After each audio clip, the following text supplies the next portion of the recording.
also not helping the rand. Mining and manufacturing data released are yet more blows to South Africa's efforts to grow the economy.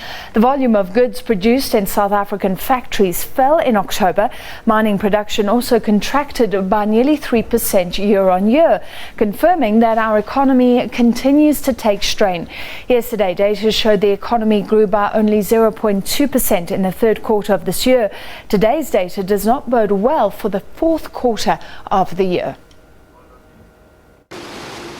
A subdued mining sector will have an impact on the downstream sectors like manufacturing and other secondary sectors. Mining production is dampened by relatively weak global economic activity and a sluggish domestic demand.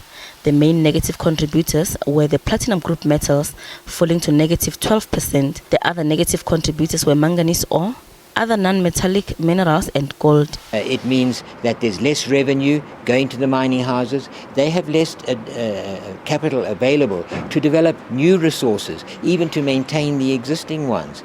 And in addition to that, they're making lower profits, much lower profits, and of course from government's point of view there's a lower source of profitability to be taxed.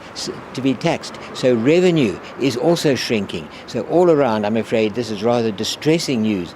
And then what we're likely to see is, as some of these mines, they say, well, we're not even at break-even level. If we're not making a profit, we can't carry them indefinitely. Therefore, you've got the risk of closing down of shafts. Manufacturing production fell on the back of declines in the production of food processing, chemicals and automotive industries.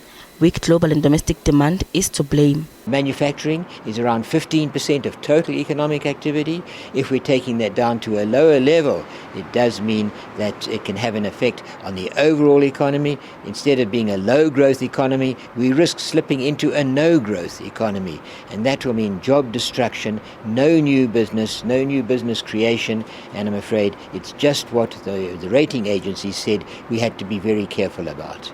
The contraction in the mining and manufacturing production will likely contribute to weaker GDP growth in the fourth quarter, translating to even weaker job creation prospects. Gloria Sefakomosi, SABC News, Johannesburg.